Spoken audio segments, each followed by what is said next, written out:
Hey everybody, it's Brook Hoover. I'm a guitar teacher in Cedar Rapids where nothing ever really happens, which is nice.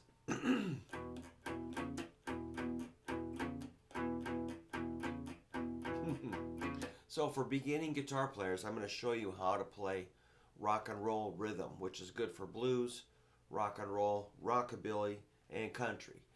All the cool stuff that we have here in the Midwest. So take your index finger, that's your pointer, press down on the 5th string, 2nd fret. We count strings like this: 1st, 2nd, 3rd, 4th, 5th. The A string. Press down 2nd fret and hold it there. You're going to use your index finger on the tip, and you're going to hit 2 strings with your pick. The 2 fat strings, the 5th and 6th strings.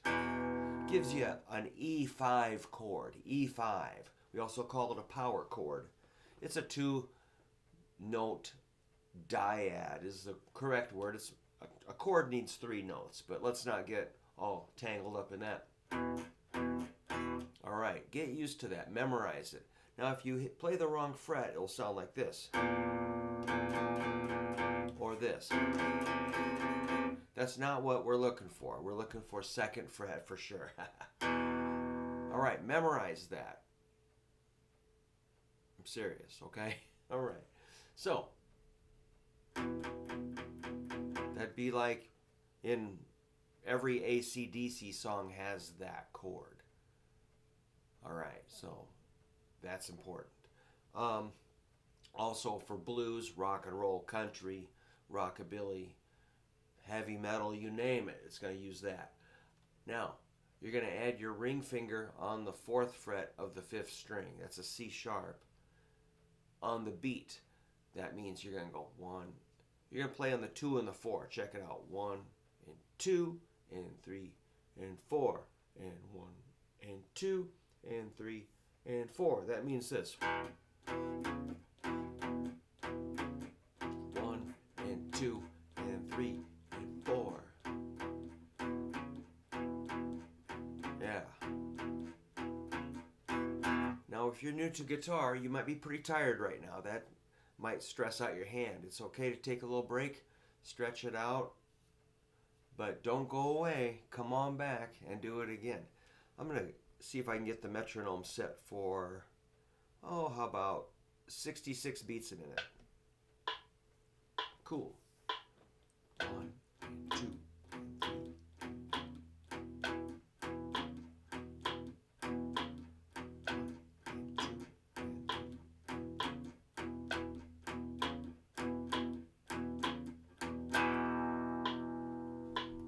Yeah, so it's got kind of a heartbeat sound, like 1 and 2 and 3 and 4. You should kind of feel it like that. You got to feel it. 1 and 2 and 3 and 4. If you can't feel that, you better try a little harder, because it is a feeling. 1 and 2. Like when I'm on stage, standing in front of my legs in front of the kick drum, I can feel that kick drum hitting my leg, kind of like boom, boom, boom. The air coming out of that kick drum gives me a little push on the back of my leg. Or, if you've got bass speakers in your car, crank it up, you'll feel that bass. So this has kind of a similar kind of thump to it. And, if you hang around with drummers long enough and play some drums, work with metronomes and drum machines, you'll start feeling that beat a little more, which I didn't understand when I was younger, what that meant. But it's a real thing. And 1 and 2 and 3 and 4. Now, let's play with the metronome and take it down to, say, like 48. Pretty slow, which is cool. It's like 1, 2, and 3.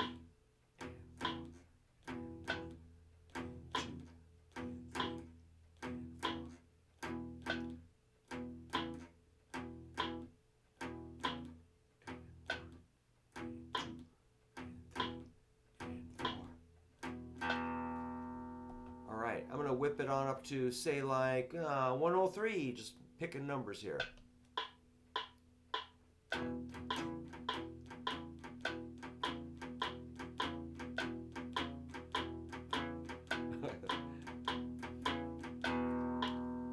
So those different tempos have like a different feel, but it's still 1 and 2 and 3 and 4. Let's get a little crazy and go up to 137.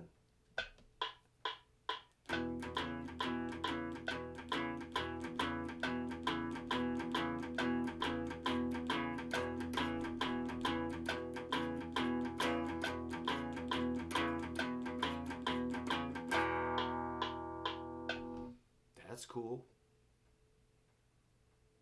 Let's try. So it's really good to understand those different beat per minutes settings and be able to play them, not just like sometimes, well, my students, they'll fight, like let me fight against 137. I'm gonna not quite play on beat just so you can hear what I hear sometimes. Like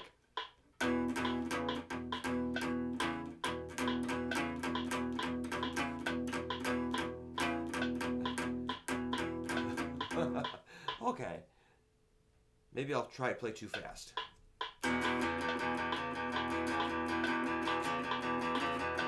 Okay, those are examples of what I hear sometimes from students, something like that, which is understandable. They're struggling against the metronome. You have to kind of embrace that tempo. Well, let's just experiment just because we're having fun at 151.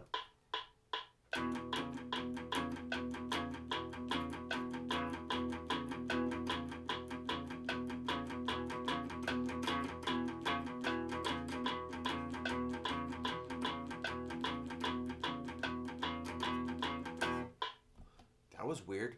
So I was playing it kind of straight, like I took out the swing feel. Here's the swing feel. Yeah, we'll talk about that more. Okay, let's just go crazy at 183.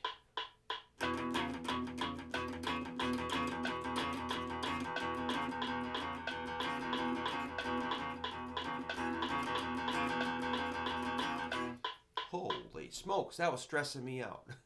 So as I increased the tempo, my arm got more tense. So check yourself for if your arm is getting tense up here. I could feel it up here. I was trying not to fall apart there, so that was pretty fast. I find as I get a little older, I struggle with that speed stuff. So hopefully you're following along here. You got your index finger there on that. Don't worry about jumping to other chords right now. Let's just get this one figure. Yes, we can move to all 12 keys with that, but we're going to stay on just one.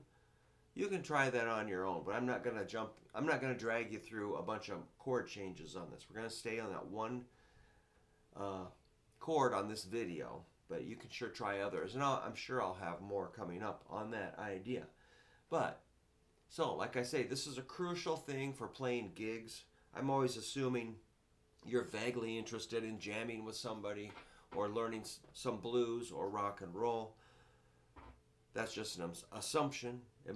It's probably wrong for a lot of us, but that's how I grew up, is playing with my friends, making racket, making up our own jams, playing rockabilly and blues, and it really fit into it with a lot of songs.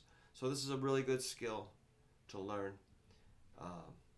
So practice that, get that down.